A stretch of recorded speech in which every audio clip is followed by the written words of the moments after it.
प्रिय विद्यार्थियों नमस्ते। आपका आपके अपने YouTube चैनल में हार्दिक स्वागत अभिनंदन। मैं हूं डॉक्टर सत्यमुदिता स्नेही, असिस्टेंट प्रोफेसर संस्कृत। हम ऋग्वेद के वाक सूक्त का अध्ययन कर रहे हैं, जो कि ऋग्वेद के दशम मंडल का 125वां सूक्त है। इसमें कुल 8 मंत्र हैं। अब तक हमने 6 मंत्रों का अध्ययन कर लिया है। आज हम 7वां और 8वां मंत्र का अध्ययन करके इस सूक्त को समाप्त करेंगे।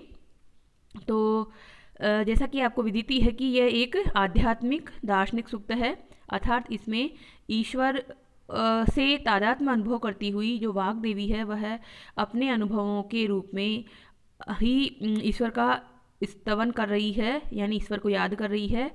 यह अहम ब्रह्मास्मि ये जो उपनिषद वाक्य है उसका बीजभूत हमें मिलता है ये दार्शनिक सूक्त। तो हमने अब तक देखा इसमें कि जो वाक है वो अहम के रूप में ही मंत्रों को कह रही है, और किसी मंत्र में वह अपनी उत्पादक शक्ति का प्रतिनिधित्व करती है, किसी में वह अपनी संगारक शक्ति का प्रतिनिधित्व करती है। जैसे कि छठे मंत्र में कहा था कि अहम रुद्राय धनुरातनोमि ब्रह्म दिशे सर्वे हंतवाऊ।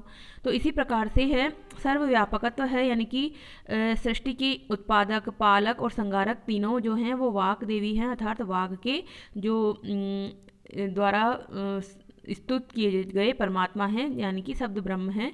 यहाँ पर हम शब्द और ब्रह्म में तादात्म्य करते हैं, शब्द ही ब्रह्म होता है, तो शब्द के का प्रतिनिधित्व करने वाली वाग देवी है और वही सब है। तो शब्द जैसे शब्दात्मिका शक्ति होती है ब्रह्म की, उसी प्रकार से माया भी शक्ति होती है। तो जो एक शक्ति आवश्यक है ईश्वर को, ब्रह्म को इस सृष्टि के रूप में सृजना करने के लिए, तो यहाँ पर वही है। अब देखते हैं हम 7वें मंत्र में। ये मंत्र आपको पता ही है कि त्रिष्टुप छंद में चल रहे हैं। द्वितीय मंत्र जो था वो जगती छंद में था, बाकी सभी त्रिष्टुप में हैं, जिसमें प्रत्येक पाद में 11-11 वर्ण होते हैं और 4 पाद होते हैं, तो 44 वर्ण हो जाते हैं। इसके जो देवता है वो वाग अंभरणी ऋषि की पुत्री वागंभरणी देवी ही है। तो इस प्रकार से अंभरणी ऋषि की पुत्री वागंभरणी इसकी ऋषि का है, और इसके देवता भी यानी देव भी जो हैं वो वागंभरणी ही हैं, या परमात्मा भी कह सकते हैं, परमात्मा भी देवता हैं इसके। तो इस प्रकार से अब हम देखते हैं इसमें आज 7वें मंत्र में क्या कहा जा रहा है। तो हम इसका पहले सस्वर वाचन करते हैं और उसके बाद हम इसको देखेंगे। तो देखिए स्क्रीन पर जैसा कि आपको दिखाई दे रहा है, सॉरी, अहं सुवे पितरमस्य मूर्धन्, अहं सुवे पितरमस्य मूर्धन्, मम योनिरप्स्वन्तः समुद्रे, मम योनिरप्स्वन्तः समुद्रे, ततो वितिष्ठे भुवनानुविश्वा, ततो वितिष्ठे भुवनानुविश्वा, उतामुं द्यां वर्ष्मणो उपस्पर्शामि, उतामुं द्यां वर्ष्मणो उपस्पर्शामि। तो देखिए यहाँ पर पदपाठ के रूप में क्या है, अहम सुवे पितरम अस्य मूर्धन, मम योनि, मम योनि ही के बाद जो रह है उसका हो जाएगा विसर्ग, योनि ही अप्सुः, अप्सुः अंतः समुद्रे, अप्सु अंतः समुद्रे, यहाँ पे कौन सी संधि है, पहले तो विसर्ग संधि है योनि ही, फिर अप्सु अंतः में यहाँ पर है आपकी यण संधि। तो अप्सु अंतः समुद्रे ततः वितिष्ठे, उपसर्ग अलग पड़ा है परंतु हम इसको जोड़ लेंगे क्रियापद के साथ, तो वितिष्ठे हो जाएगा, ततः वितिष्ठे भुवन ना नु। तो यहाँ पे हम क्या करेंगे, इसको अलग करेंगे, भुवना अनु, भुवना अनु, अनुपसर्ग है, इसका अर्थ हम लेंगे तो अनुप्रविश्य, जैसे इसका अर्थ बनेगा। विश्वा उत अमूम, देखो यहाँ पे थोड़ी अच्छे से, विश्वा उत यहाँ पर है आपकी गुण संधि, फिर अमूम यहाँ पर है आपकी सवर्ण दीर्घ संधि, अमूम, द्याम वर्ष्मणो उप, यहाँ पर है गुण संधि, वर्ष्मणो उप, अ और उ मिलकर हो गया ओ, वर्ष्मणो उप स्पृशामि, स्पृशामि जो है वो क्रियापद है, तो उप इसके साथ जुड़ जाएगा, उपसर्ग है ये, उप स्पर्शामि। तो देखिए शब्दार्थ में पितरम यानी पिता को, अब पिता किसे कहा जा रहा है, तो द्युलोक को पिता कहा जा रहा है, यानी द्युलोक को, यानी पिता स्वरूप जो द्युलोक है उसको। सुवे का मतलब होता है उत्पन्न करना। प्रसव आपने शब्द सुना होगा, प्र उपसर्ग लगा के बनता है तो वह प्रसवे हो जाता है, प्रसूवे, तो वही है यहाँ पर ये क्रिया, प्रसूवे यानी उत्पन्न करती हूँ, प्रसव के रूप में होता है, तो प्रसूवे उत्पन्न करती हूँ। मूर्धन यानी किसी जो हाईएस्ट हमारे शरीर में जो ऊपरी भाग होता है उसको मूर्धा कहते हैं, जो शिर प्रदेश होता है, तो उच्चतम प्रदेश यानी सिर पर। योनि का मतलब होता है मूल स्थान, उत्पादक स्थान, मूल स्थान योनि। अपसु यानी जलों में, सप्तमी विभक्ति है इसमें, अपसु तो जलों में। वितिष्ठे, यानी विविध प्रकार से, तिष्ठे में स्था धातु है तो स्थित होती हूँ, विविध प्रकार से विविध रूपों में स्थित होती हूँ। विश्वा संपूर्ण, भुवना भुवन, विश्वानी भुवनानी ऐसे बनेगा लौकिक संस्कृत में, पर हम यहाँ वैदिक संस्कृत पढ़ रहे हैं तो विश्वा भुवना यानी संपूर्ण लोगों को। अनु यानी क्रमशः, अनुप्रविश्य क्रमशः प्रवेश करके। उत यानी और। वर्षमणा का मतलब है यहाँ पर शरीर से या फिर सिर से भी कर सकते हैं। तो वर्षमणा की व्युत्पत्ति अभी हम टिप्पणी में देखेंगे किस प्रकार से। सुख और दुख जिसमें बरसते हैं वह होता है शरीर, तो शरीर में ही सुख और दुख बरसते हैं, इसलिए वर्षमणा की व्युत्पत्ति हमें पता चलेगी कि ये शरीर का वाचक होता है। उपस्पृशामि, स्पर्श करती हूँ यानी व्याप्त करती हूँ। कोई चीज़ हमें स्पर्श करेगी यानी हम तक वो पहुँचेगी, और व्याप्त करेगी तो व्याप्त करना इसका अर्थ है। अब देखिए अन्वय इसमें है, एक तरह से जो सृष्टि की उत्पत्ति और सृष्टि में जो तत्व हैं उसकी उत्पादक के रूप में भी वाग्देवी ही स्वयं को बता रही है कि अहम पितरम अस्य मूर्धन सुवे। अहम यानी मैं, पितरम यानी पिता द्युलोक को, अस्य इसके, इस भूलोक के, इस पृथ्वीलोक के, मूर्धा प्रदेश पर ऊपर की ओर, सुवे यानी उत्पन्न करती हूँ, यानी मैं इस लोक के ऊपर की ओर यानी सिर पर पिता द्युलोक को उत्पन्न करती हूँ। अब पिता द्युलोक किस प्रकार से हैं, अभी हमें विशेष में सब पता चल जाएगा कि किस प्रकार से द्युलोक पिता के समान स्थित हैं। मम योनि ही समुद्रे अपसु अंतः, मम योनि मेरी जो है, मेरा जो है योनि यानी मूल स्थान, मूल प्रदेश कहाँ है, समुद्र में, अपसु अंतः जलों में, जलों के भीतर है, समुद्र में और समुद्र में भी जलों के भीतर है, अंदर की ओर है। तो इसमें भी ये भाव है कि जो परमपिता जो हैं विष्णु भगवान, जो शीर्ष सागर में शयन करने वाले बताए जाते हैं, तो ये माना जा रहा है कि जो मूल स्थान है, क्योंकि जो वाग देवी है उनका भी तादात्म्य किससे हो रहा है, परमात्मा से हो रहा है। परमात्मा यानी विष्णु और जो भी मूल शक्ति के रूप में है, तो वो समुद्र में शयन करते हैं, समुद्र में रहते हैं, ऐसे है यहाँ पर।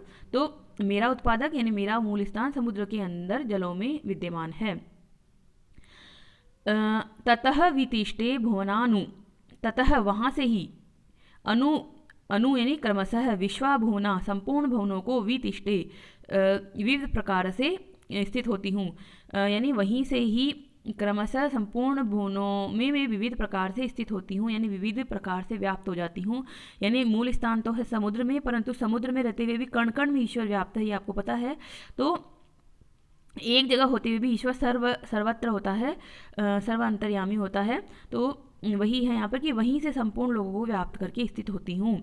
फिर उत अमूम द्याम वर्षमणों उपस्पर्शामी, उसका क्या है मतलब यहाँ पर, उत अमूम, उत यानी और, अमूम द्याम इस द्युलोक को, वर्षमणा अपने शरीर से, उपस्पर्शामी या फिर वर्षमणा का एक मीनिंग और है सिर से, उपस्पर्शामी स्पर्श करती हूँ, अपने सिर से स्पर्श करती हूँ। यानी कि ईश्वर का मूल प्रदेश जो योनि प्रदेश है वो तो समुद्र में है, परंतु ईश्वर को अगर हम खड़ा कर दें तो उसका जो सर खड़े होने पर इतना मतलब लंबाई है, कहा जा रहा है कि इतना लंबे हैं कि उनका सिर से स्पर्श होगा द्युलोक, यानी कि पूरे ऊपर से नीचे तक, द्युलोक से आकाश नीचे धरती पाताल सब जगह ईश्वर व्याप्त हैं।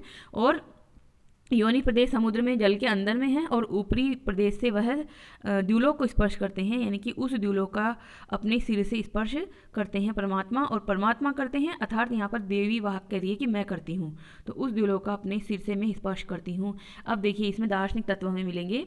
तो दार्शनिक तत्वों में इसमें किस तरह से हैं कि ईश्वर तो एक ही है, वह मूल रूप से मान लिया जाए कि एक जगह क्षीर सागर में शयन करते हैं, परंतु फिर भी वह विकार जात, यानी कि ये जो दृश्य जगत है वहाँ तो वो तो हमें बहुत सारा दिखाई दे रहा है ना, बहुत कुछ है यहाँ पर, तो इसमें ईश्वर सर्वत्र व्याप्त हैं और ये इसका एक तरह से उपलक्षण है। एक वस्तु कहने से, एक चीज़ कहने से ये कहा जा रहा है कि वह अपनी सिर प्रदेश का मतलब होता है यहाँ पर देह, देह रूप में, यानी कि माया के रूप में, जो मायात्मक शक्ति है उसके रूप में वह हमें दिखाई देते हैं और हम इसको स्पर्श भी कर सकते हैं, इस तरह से होते हैं। तो भाषानुवाद बिल्कुल सरल है। मैं इस लोक के सिर पर पिता द्युलोक को उत्पन्न करती हूँ। मेरा मूल स्थान समुद्र में जलों के भीतर है, वहीं से संपूर्ण लोकों को व्याप्त कर स्थित होती हूँ और उस द्युलोक को अपने सिर से स्पर्श करती हूँ। अब देखिए विशेष में बहुत कुछ मिलेगा आपको जिसकी व्याख्या में लिखने में काम आएगा। तो पितरम को समझिए, पितरम का मतलब यहाँ पे द्युलोक को किया, तो द्यो पिता, द्यू को पिता कहा जाता है। अब सायण ने इसके दो अर्थ किए हैं, एक तो किया है दिव्य स्थान यानी द्युलोक और एक किया है आकाश। अब आकाश को और द्युलोक को दोनों को ही पिता के रूप में स्पष्ट करना है। तो आकाश का जो है मुख्य गुण होता है वो शब्द होता है, शब्द गुणकम आकाशम कहा जाता है। तो आकाश का शब्दमय होना सिद्ध है, यानी जो शब्द हम बोल रहे हैं वो आकाश में व्याप्त होता है और फिर हम तक पहुंचता है। और शब्द जो है वो शब्द रूप ब्रह्म है, शब्द ही ब्रह्म है, तो शब्द रूप ब्रह्म ही सबका उत्पादक है, परिपालक है। और इस प्रकार शब्द प्रधान आकाश जो है वो पितृत्व के रूप में स्थापित हो जाता है, यानी कि सभी जीवों का पिता कौन हो जाता है? आकाश हो जाता है, जिसमें कि शब्द है। और शब्द क्या है? वो वाग देवी है, शब्द स्वरूपा। तो इस प्रकार से आकाश द्युलोक पिता हैं और पिता का प्रतिनिधित्व करने वाली यहाँ पर वाग देवी कह रही है कि मैंने ही उस द्युलोक को उत्पन्न किया है। फिर एक दूसरा है इसका द्युलोक के पक्ष में क्या कहेंगे हम? आकाश और द्युलोक दो शब्द यहाँ पे अलग अलग अर्थ में कहे हैं। आकाश तो खुला प्रदेश, अंतरिक्ष प्रदेश, और द्युलोक मतलब जहाँ पर सोम, चंद्रमा, सूर्य, नक्षत्र, तारे, नक्षत्र इत्यादि चमकते हैं, ऐसा वह स्थान। तो सोम आदि ज्योति पिंडों का आधार जो जगह है वो द्युलोक होती है।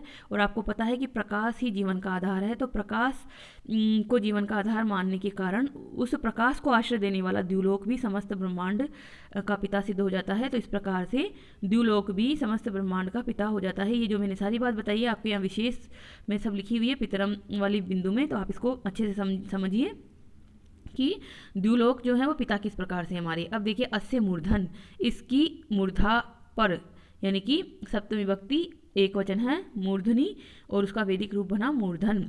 तो सप्तमी विभक्ति एक वचन में बन गया मूर्धनी, ये वैदिक रूप है। इस परमात्मा के शीर्ष के ऊपर, यानी कि ऊपरी प्रदेश में, या इस भूलोक के ऊपर की ओर, यानी कि पृथ्वीलोक से ऊपर की ओर है। इस प्रकार से ये मीनिंग है। योनि, योनि का मतलब क्या होता है? जैसे महिलाओं की योनि या पुरुषों की योनि, जो योनि प्रदेश का कहा जाता है, उत्पादक स्थान होता है, मूल स्थान होता है, वहीं से सृष्टि या वहीं से संतान उत्पत्ति होती है। तो कारणभूत, तो यहाँ पर वाक देवी के कारणभूत कौन है? अम्भृण ऋषि भी कह सकते हैं हम, तो वो भी हैं, वो भी माना जा रहा है कि समुद्र के अंदर हैं।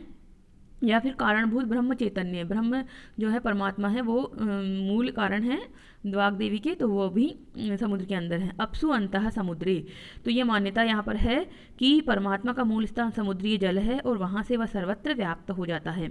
जो स्मृति, इतिहास, पुराण आदि जो वांग्मय है, हमारी जो ग्रंथ है, उसमें भगवान को क्षीर सागर शाही कहा गया है, अर्थात क्षीर सागर में शयन करने वाला बताया गया है। और परमात्मा का जो नारायण शब्द, हम कहते हैं कि परमात्मा नारायण है, तो उसकी व्युत्पत्ति देखिए, नार का मतलब होता है जल और अयन का मतलब होता है निवास स्थान। तो जल ही जिसका निवास स्थान है, तो जल कहाँ है? जल तो समुद्र में ही है। तो इस प्रकार से नारायण शब्द की व्युत्पत्ति भी आप ध्यान रखेंगे कि नारायण शब्द का मतलब ही ये होता है कि जल ही जिसका निवास स्थान है, ऐसा। तो इस प्रकार जल परमात्मा का अयन और है, और परमात्मा नार का अयन है। तो इस प्रकार से है। आगे चलकर नार शब्द को जीववाचक मानकर नारायण शब्द की भी यही उत्पत्ति की जाती है कि नार मतलब जीव, और जीव का आश्रयदाता, यानी जीव का घर क्या है? तो भगवान जीव के घर होते हैं।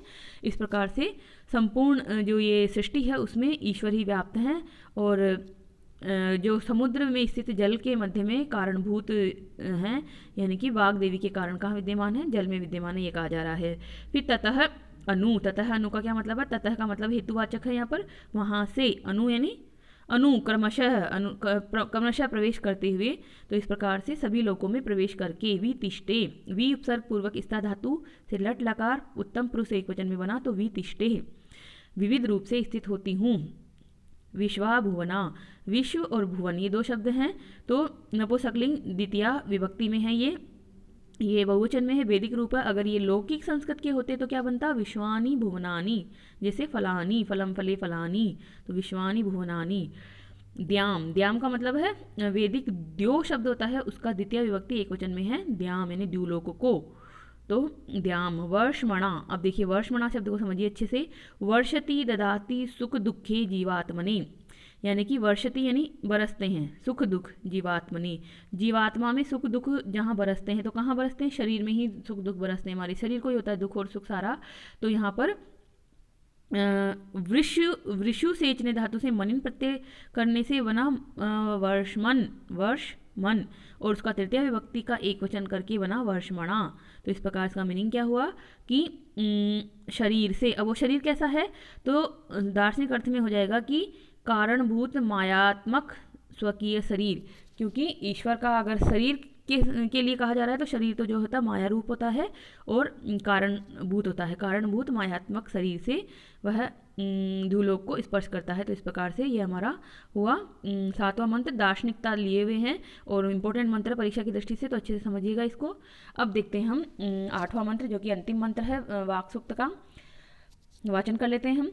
अहमेव वात इव प्रवामी, अहमेव वातीव प्रवामी, आरभमाणा भुवनानि विश्वा, आरभमाणा भुवनानि विश्वा, परो दिवा परेणा पृथिव्या, परो दिवा परेणा पृथिव्या, एतावती महिना संबभूव, एतावती महिना संबभूव। पदपाठ में देखिए सरली है, ज़्यादा कुछ नहीं है। अहम एव वात इव प्रवामी, यहाँ पर हो जाएगा, ध्यान रखिए वामी, यहाँ पर भी आपकी यण संधि। आरभमाणा भुवनानि विश्वा, परह, नीचे पे आ जाइए, निचली पंक्ति पे, परह दिवा परह एना पृथिव्या, पृथिव्या एतावती, यहाँ पर देखिए पृथिव्या एतावती वृद्धि संधि। महीना संबभूव, तो बहुत सरल है ये भी।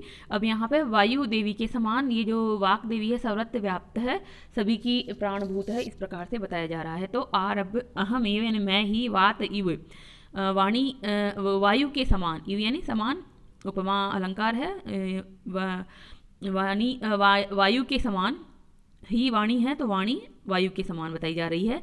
वात इव यानी वायु के समान। प्रवामी, प्रवामी का क्या मतलब हुआ? व्याप्त हूँ। आरभमाणा भुवनानि विश्वा, आरभमाणा यानी आरंभ करती हुई, सृष्टि को उत्पन्न करती हुई, सृष्टि या उत्पन्न करती हुई, विश्वा भुवनानि संपूर्ण भुवनों को। परह दिवा पर एना पृथिव्या, परह यानी परे, दिवा यानी द्युलोक से परे, परह एना पृथिव्या इस पृथ्वी से परे, इस द्युलोक से भी परे और इस पृथ्वीलोक से भी परे। एतावती महीना संबभूव, महीना यानी महिमा से, एतावती इतनी, संबभूव यानी हो गई हूँ, इस मतलब अपनी महिमा से मैं ऐसी हो गई हूँ। तो शाब्दिक मीनिंग है, तो सरली है, देखिए भाषानुवाद में कि अहम एव मैं ही, विश्वा भुवनानि सब लोगों को उत्पन्न करती हुई, आरम्भमाणा यानी उत्पन्न करती हुई, वात इव वायु के समान, प्रवामी, प्रवामी यानी कि व्याप्त हूँ, प्रकृष्ट रूप से प्रसृत होती हूँ अथवा सर्वत्र व्याप्त हो जाती हूँ, यानी सब लोगों को, सब लोकों को, लोक, लोक यानी लोक जो भूलोक, अंतरिक्ष लोक इत्यादि लोक हैं, सब लोगों को उत्पन्न करती हुई मैं ही वायु के समान प्रकृष्ट रूप से प्रसृत होती हूँ अर्थात सर्वत्र व्याप्त हो जाती हूँ। तो वायु जिस प्रकार से सर्वत्र व्याप्त होती है, पृथ्वी पर है, आकाश में है, पाताल में है, समुद्र में है, सब जगह होती है। हमारे पेट में भी जठराग्नि होती है, हमारे अंदर प्राणवायु होती है, तरह तरह की वायु होती हैं, तो वायु सब जगह विद्यमान होती है। अब देखिए नीचे वाली लाइन में, परह दिवा पर एना पृथिव्या, आकाश से परे, दिवा यानी दिव से यानी आकाश से परे, पृथ्वी से परे, पृथिव्या एना यानी पृथ्वी से परे होती हुई, अर्थात दोनों को पूर्णतः व्याप्त कर, यानी इनमें है और फिर इनको व्याप्त करके इनसे परे भी, इनसे अधिक भी होती हुई, मैं अपनी सामर्थ्य से यानी महीनायन सामर्थ्य से एतावती इतनी हम संबभूव हो गई हूँ, अर्थात अनंत या निरवधिक परिमाण वाली हो गई हूँ। यानी कि पृथ्वी पर भी, पृथ्वी को व्याप्त करते हुए, आकाश को व्याप्त करते हुए, दोनों को अच्छी प्रकार से व्याप्त करते हुए इनसे परे तक व्याप्त हूँ, यानी इनसे परे भी मेरा विस्तार है। यानी सब जगह वाक की सत्ता है, वाक की अर्थात परमात्मा की सत्ता है। आप जहाँ पर भी वाक ये कहे कि मैं, मेरी सत्ता है, तो उसका भावार्थ आप बाद में ये लिखेंगे कि वाक की सत्ता है, अर्थात वाक से जो यहाँ पर है परमात्मा ही कहा जा रहा है, तो परमात्मा की सत्ता है। तो इस प्रकार से हो जाएगा। विशेष में देखिए कि प्रस्तुत मंत्र में जो वर्णित विशेषताएं हैं वो परमात्मा की है। वाक परमात्मा से तादात्म्य का अनुभव कर रही है, अतएव उसकी सर्वव्यापकता का अपनी सर्वव्यापकता के रूप में अनुभव कर रही है। ईश्वर सर्वव्यापक है, जो ब्रह्म है वो सर्वव्यापक आपको पता ही है। तो उसको अनुभव करने वाली जो है, जब आत्म अनुभव होता है, जो साक्षात्कार कहते हैं कि जब कहते हैं ना कि दर्शन का मुख्य उद्देश्य आत्म साक्षात्कार करवा देना, इसका मतलब ये होता है कि जब आपको परम सत्ता का साक्षात्कार हो जाए और आप स्वयं अपने आप को उससे अभिन्न समझने लगे कि वही मैं हूँ, मैं ही वह हूँ, सब कुछ एक ही है तत्व, तो उसको कहते हैं आत्मानुभव हो जाना। और इसीलिए यहाँ पर इस तरह से कहा जा रहा है, इससे ही यहाँ अभिन्न निमित्त उपादान कारणवाद का संकेत प्राप्त होता है। कारण होते हैं, निमित्त कारण होता है एक, और एक उपादान कारण होता है। निमित्त कारण ईश्वर को माना जाता है और उपादान कारण जिससे कोई वस्तु बनती है। तो यहाँ पर कहा जा रहा है कि ईश्वर जो है, जिससे वस्तु बनती है वह भी ईश्वरी है, और जो बना रहा है वस्तु को वह भी ईश्वरी है। तो निमित्त और उपादान कारण के रूप में सब कुछ ईश्वर ही है, यानी कि परमात्मा ही है। प्रवामी, प्रवामी का क्या मतलब है? प्रवर्तित होती हूँ, व्याप्त होती हूँ। ये सायण ने बताया है, सायण के प्रमुख भाष्यकार हैं। इसी तरह से अन्य भाष्यकारों ने कहा कि सबको स्फुरण कर देती हूँ, सबको ऊर्जावान बना देती हूँ मैं। आरभमाणा, आ उपसर्ग पूर्वक रफ धातु है और इसमें शानच प्रत्यय लगा है, तो आरंभ करती हुई, आरंभ, आरभ, यानी कि कारण रूप बनकर उत्पन्न करती हुई। सारे विकार जात को जो है ईश्वर से ही निकला हुआ बताया जा रहा है। परह, परह का क्या मतलब है? अब देखिए ऊपर आया था उसमें मंत्र में परह, तो ये परस्तात के अर्थ में प्रयुक्त होने वाला एक अव्यय है जिसका अंत में स होता है, यानी परस, स का ही विसर्ग बना हुआ है, परह सकारांत अव्यय है ये, इसका अर्थ होता है परस्तात, जिसके योग में सदा तृतीया विभक्ति हुआ करती है। तो यहाँ पर कहाँ तृतीया विभक्ति थी? यहाँ पर दिवा, पृथिव्या यहाँ पर है। तो इस प्रकार से तृतीया विभक्ति होती है, जिसके योग में सदा तृतीय विभक्ति का प्रयोग होता है। एना, एना यानी इदम शब्द का षष्ठी विभक्ति का रूप है, ये वैदिक रूप है। एना, इदम का षष्ठी विभक्ति में एना। महीना, महीना शब्द को देखिए, महीमन मूल शब्द है, उसमें तृतीय विभक्ति करके एक वचन में हम रूप चलाएंगे तो बनेगा महीना, महीना। अब महीना का म कहाँ गया? तो महिमना ये वैदिक रूप होने की वजह से म का इसमें लोप हो गया। ऋग्वेद में हमें ऐसे ही और भी जगह मिलते हैं, यश्चिदापो महीना पर्य पश्चात, हमें ये होते हैं, बहुत सारी जगह मिलेंगे।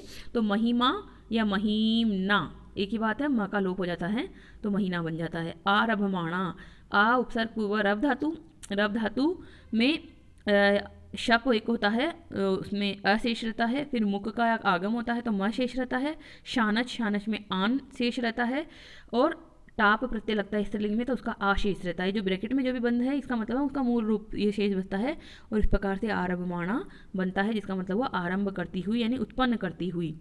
और यहाँ पर हमें जो भी अभी शब्द मिले हैं, विश्वा, परह, एना, महीना, ये सब क्या है? वैदिक प्रयोग हैं, ये लौकिक प्रयोग नहीं है, ये वैदिक प्रयोग हैं। तो इस प्रकार से आज हमने 8 मंत्र देख लिए हैं, किसके? वाक सूक्त के। हमारा वाक सूक्त आज पूर्ण हुआ, जो कि एक दार्शनिक सूक्त बहुत छोटा है, 8 मंत्रों का ही है, परंतु बहुत इसमें व्यापक दार्शनिक तत्वों का उल्लेख किया गया है। तो इस प्रकार से आपने वेदों में व्याप्त जो दार्शनिक तत्व थे उनका भी आज परिचय प्राप्त कर लिया है। वीडियो अच्छा ज़रूर लग रहा होगा, आप इसको लाइक कीजिए। यूट्यूब में लाइक का एक बटन होता है, थम्स अप जैसा चिन्ह होता है ऊपर की ओर अंगूठा किए हुए, वो उस चिन्ह को आप दबाइए और आप अपना विचार व्यक्त कीजिए कि आपको वीडियो कैसा लग रहा है। और किसी भी तरह का कोई सुझाव हो तो यूट्यूब में कमेंट बॉक्स के माध्यम से अवश्य लिखें। अगर इस चैनल पर पहली बार आए हैं तो इसे सब्सक्राइब कर लीजिए और बेल आइकन को दबाकर ऑल शब्द क्लिक कर लीजिए, ताकि आपको इस चैनल पर डाले जाने वाले सभी वीडियो के नोटिफिकेशन तुरंत मिल जाएँ। और विद्या बांटने से बढ़ती है, इसलिए आप इसको क्या करेंगे? शेयर करेंगे, फॉरवर्ड करेंगे, अन्य तक पहुंचाएंगे और कॉपी और पेन लेके बैठिए, आधे घंटे का रोज़ आपको पढ़ाया जा रहा है, उसको नोट कीजिए, उसका अभ्यास कीजिए, क्योंकि करत करत अभ्यास के जड़मति होय सुजान, रस्सी आवत जात के सिर पर परत निशान। ये आप जानते हैं, हिंदी में इसकी व्याख्या आपने बचपन से पढ़ी होगी। तो अभ्यास से सब कुछ संभव है, कुछ भी टफ नहीं है। बहुत ही अच्छा ये ज्ञान राशि है। वैदिक ज्ञान को हम भारतीयों ने एक तरह से भुला रहे हैं हम, और जो पाश्चात्य विद्वान हैं, जो अमेरिका और जो जर्मन इत्यादि हैं, वहाँ पर हमारी संस्कृत को बहुत महत्व दिया जा रहा है, वहाँ कंपल्सरी बनाया जा रहा है संस्कृत को। तो जब दूसरे लोग इसका महत्व मान रहे हैं तो हमें तो धन्य होना चाहिए कि हमारी वजह से हमारी भारत की संस्कृत की जो है वो अन्य लोग भी वाहवाही कर रहे हैं। तो हमें अपनी ही धरोहर को नहीं भूलना चाहिए, बल्कि उसकी रक्षा करनी चाहिए, उसका सम्मान करना चाहिए। तो यही अंत में कहना है, जयतु संस्कृतम जयतु भारतम। कल फिर मिलेंगे, तब तक के लिए स्वस्थ रहिए, खुश रहिए, पढ़ते रहिए। धन्यवाद।